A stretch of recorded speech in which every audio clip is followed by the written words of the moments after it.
Let's talk about how you can use Google appointment slots to create your Parent Day conference form. The first thing that we want to do is open a new Chrome tab. We want to go to the waffle and we want to go down to calendar. Once we're in the calendar, we are going to go to create, down to appointment schedule. And this is where all the magic happens. Since we're talking about Parent Conference Day, let's go ahead and title this practice as Parent Conference Day. The appointments for this are going to be a custom time of 20 minutes. Make sure you're choosing minutes, not hours. And because this is a Parent Conference Day, we are not going to repeat it. For this practice round, I'm going to choose October the 2nd because I know that day is empty. I usually get here about 7 a.m., but I'm going to go ahead and start my fake parent conferences at 7:30. I want to make sure I give myself a lunch break. So I'm going to stop at noon, and then I'm going to add a time and pick back up at 1. And then my day is going to be over at 4. Once I've done that, I want to make sure we are in Eastern Standard Time. The scheduling window allows people to book well in advance, but what we're really worried about is those last minute people. We want to make sure that that is not happening. So we want to make sure that our parents have to respond at least 24 hours in advance. I do need a buffer in between parent meetings. So I'm going to choose 10 minutes between each meeting. And if I needed a maximum booking per day, I could check that box and pick one, but I'm good with this. It's attached to my calendar, so that's all that matters. And then you can choose your color. I'm going to go ahead and keep mine pink. On the next page, the booking photo is just how you appear in Google.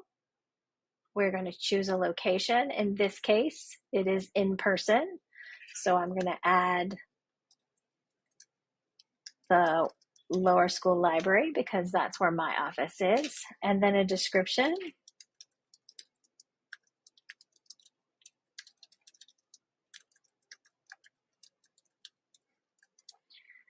And then this is really the important piece. The booking form is going to collect information. First name, last name, email address of the person filling out the form.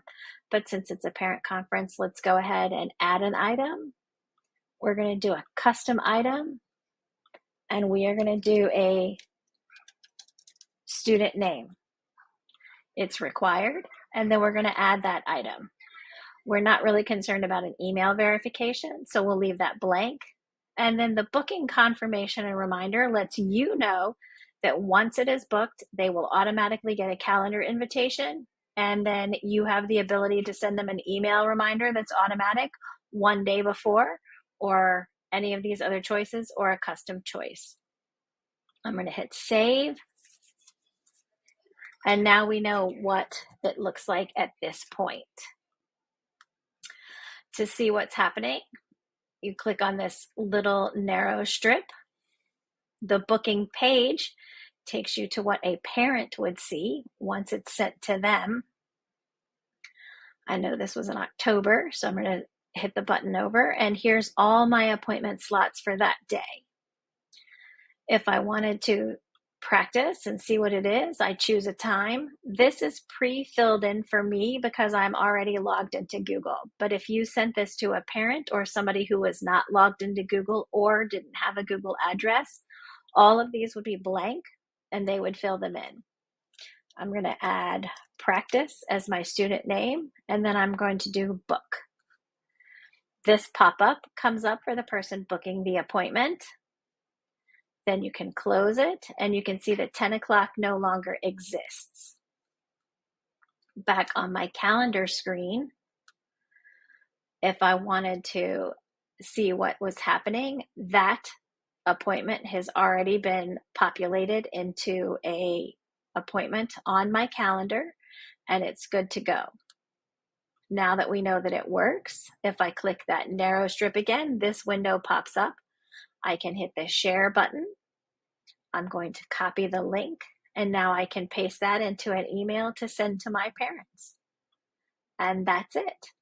That is making Google appointment slots.